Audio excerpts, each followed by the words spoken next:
Om Swastiastu. Assalamualaikum warahmatullahi wabarakatuh. Salam, Namo Buddhaya, Rahayu.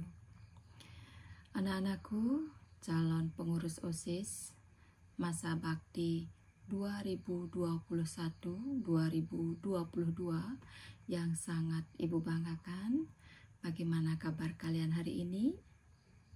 Mudah-mudahan Ibu temui kalian dalam keadaan sehat walafiat tanpa kekurangan suatu apapun.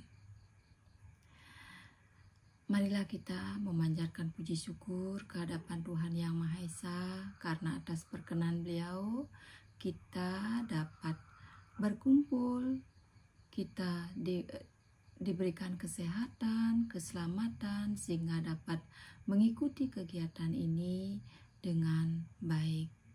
Ibu sangat berharap walaupun saat ini masih masa pandemi COVID-19, namun janganlah itu jadikan halangan, jangan itu dijadikan hambatan. Belajarlah terus untuk meraih prestasi yang telah kalian cita-citakan. Anak-anakku yang sangat Ibu banggakan, sebelum kita mulai materi yang akan kita bahas, Ibu ingin memperkenalkan diri, karena seperti pepatah mengatakan, tak kenal maka tidak sayang. Ibu yakin di antara kalian yang ikut di kegiatan ini banyak yang kelas 7 maupun kelas 8. Yang kelas 8 sudah pasti kenal Ibu, tahu siapa Ibu. Tapi yang kelas 7 mungkin karena situasi ini menyebabkan kurang tahu siapa Ibu ini. Nah, baiklah anak-anak, Ibu memperkenalkan diri. Nama Ibu Nimade Darini. Ibu adalah salah satu guru yang mengajar bahasa Indonesia kelas 8 di SMP Negeri 8 Denpasar. Anak-anak, materi kita hari ini adalah tentang teori kepemimpinan. Tapi sebelum kita lanjut kepada teori kepemimpinan, ada baiknya kita mengetahui dulu tujuan dan manfaat kegiatan kita hari ini. Karena tanpa kita mengetahui tujuan, tanpa kita mengetahui manfaat dari kegiatan yang kita lakukan, jelas kita merasa agak ogah-ogah anak-anak ya. Apa sih kegiatan kita ini? Apa tujuannya kita mengikuti kegiatan ini? Baiklah, tujuan kita hari ini adalah membangun kepemimpinan calon pengurus OSIS yang efektif, efisien, yang dapat membawa perubahan positif, serta pemikiran kreatif dapat diaplikasikan di organisasi di lingkungan SMP Negeri 8 Denpasar.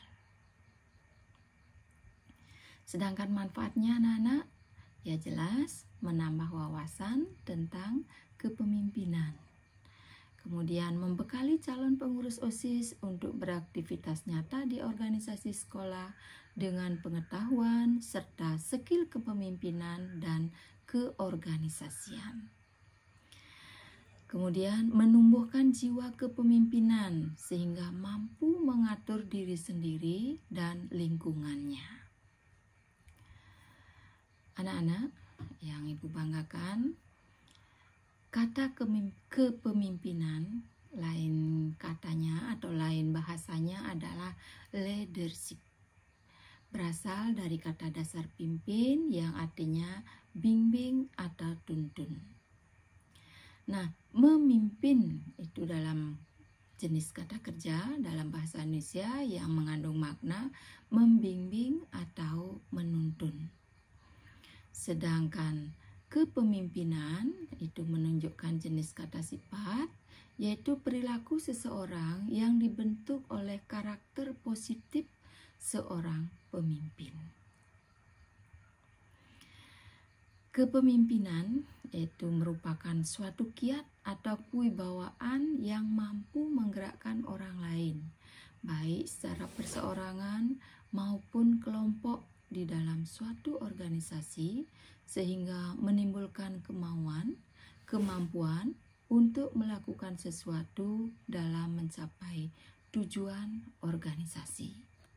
Anak-anakku, kepemimpinan mempunyai dua hal yang dominan, yaitu mempengaruhi dan saling pengaruh. Nah, mempengaruhi mengandung kesan searah, sedangkan saling pengaruh mengandung makna timbal balik. Kemampuan mempengaruhi perilaku orang lain agar bersedia bekerja sama untuk mencapai tujuan yang telah ditetapkan sebelumnya. Itu anak-anak ya. Kemudian pemimpin atau seorang pemimpin, bagaimanakah caranya dia mempengaruhi bawahannya atau anggotanya sehingga dia mau melakukan atau mau bekerja sama untuk mencapai tujuan yang telah ditetapkan. Beberapa di antaranya anak-anak yaitu memberikan gambaran masa depan yang lebih baik, memberi perintah, memberi imbalan, memberikan penghargaan, memberikan kedudukan, membujuk, mengajak, sampai memberikan ancaman ataupun hukuman dan yang lain-lain. Nah, kepemimpinan juga mempunyai fungsi. Nah, fungsi dari kepemimpinan yaitu manajemen yang mencakup tugas dan kewajiban, yaitu pengambilan keputusan dalam rangka menjalankan kekuasaan organisasi. Ini menurut Chester Barnard. Kemudian motivasi yaitu kebutuhan psikologis, keamanan sosial, prestise, mempertinggi kemampuan menurut Abraham Maslow. Anak-anak, kepemimpinan juga mempunyai tipe atau tipe-tipe kepemimpinan secara umum, yaitu bagaimana pemimpin menjalankan tugasnya atau gaya apa yang digunakan oleh seorang pemimpin dalam merencanakan, merumuskan, menyampaikan perintah atau ajakan kepada yang diperintah. Nah, penggolongan gaya kepemimpinan anak-anak. Baiklah, gaya kepemimpinan yang Ibu sampaikan hari ini adalah yang pertama, kepemimpinan otokratis, yaitu kepemimpinan yang terpusat pada pemimpin atau direktif. Nah, gaya ini ditandai dengan banyaknya petunjuk yang datang dari pemimpin, yaitu penonjolan pada pemberian perintah. Kemudian yang kedua adalah gaya kepemimpinan birokratis, yaitu gaya kepemimpinan yang ditandai dengan keketatan pelaksanaan prosedur yang berlaku pada pemimpin dan anak buahnya atau memimpin berdasarkan peraturan. Kemudian yang ketiga, gaya kepemimpinan demokratis. Nah, gaya kepemimpinan ini terpusat pada anak buah. Kepemimpinan dengan kesederajatan, konsultatif atau partisipatif. Jadi kepemimpinan ini terjadi komunikasi dua arah dan keputusan diambil secara bersama. Kemudian yang keempat anak-anak, gaya kepemimpinan bebas, yaitu gaya pemimpin yang melimpahkan sepenuhnya kepada anak buahnya dalam menentukan tujuan serta cara yang dipilih untuk mencapai tujuan. Di sini peranan pemimpin hanyalah menyediakan keterangan dan hubungannya dengan pihak luar. Anak-anak, tadi kepemimpinan secara umum, di sini Ibu sampaikan juga kepemimpinan reformasi, yaitu era reformasi diwarnai dengan perubahan-perubahan menuju ke arah perbaikan.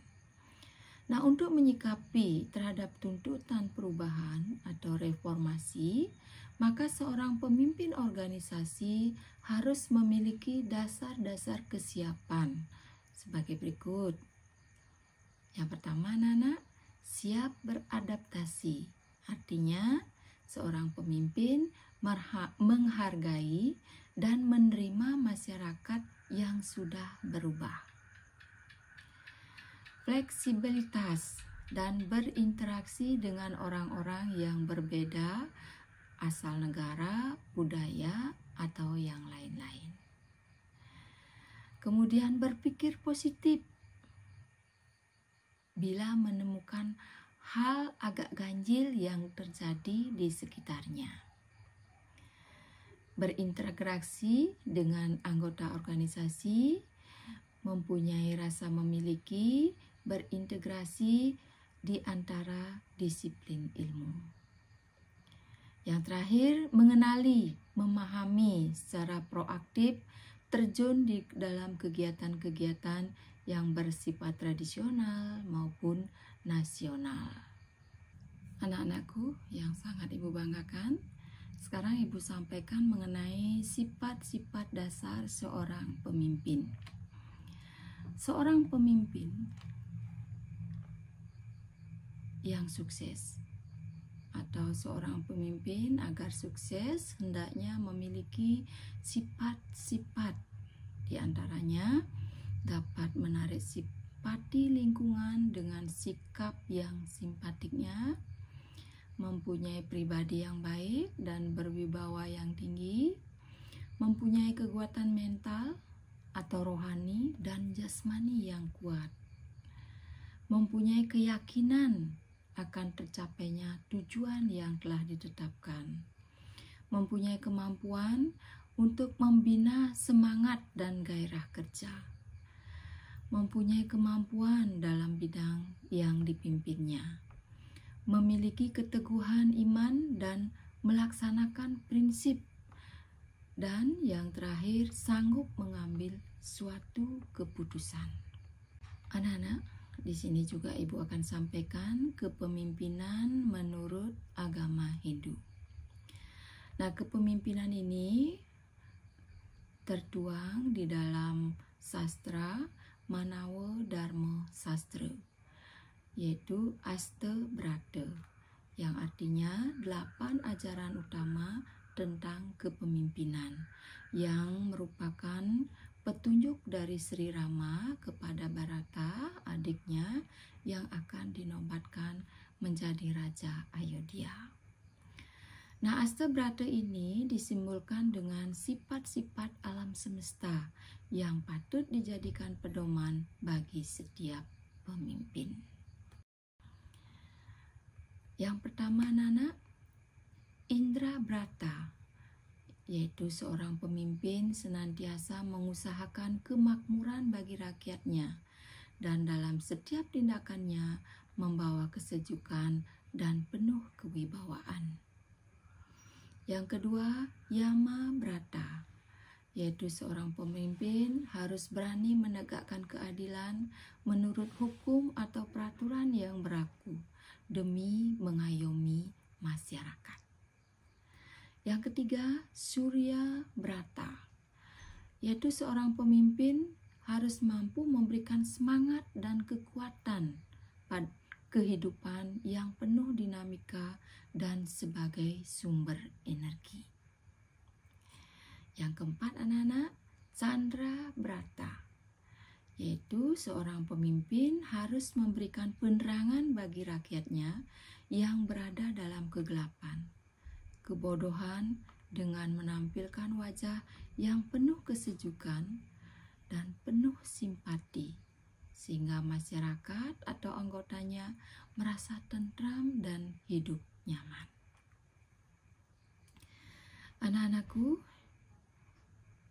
Asta Brata yang kelima yaitu Vayu Brata, yaitu seorang pemimpin senantiasa berada di tengah-tengah masyarakat atau anggotanya.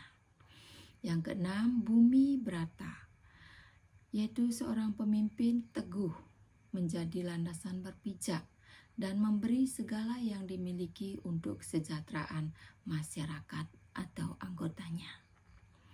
Yang ketujuh, Varuna Brata, yaitu memiliki sifat wawasan yang luas, mampu mengatasi setiap gejolak dengan baik, penuh kearifan dan kebijaksanaan.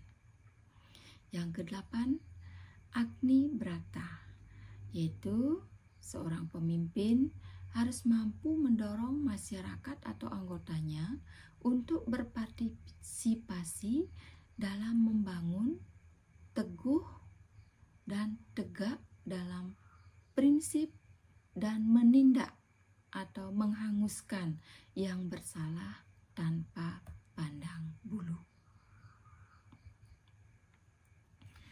Anak-anakku sekalian yang Ibu banggakan, untuk hari ini sampai di sini materi yang dapat Ibu sampaikan. Bila ada kata yang kurang berkenan di hati, Ibu mohon maaf, dan bila ada pertanyaan boleh kalian kirim ke lewat WA grup ini. Akhirnya Ibu akhiri dengan menghaturkan Parama Santi. Om Santi, Santi, Santi. Om.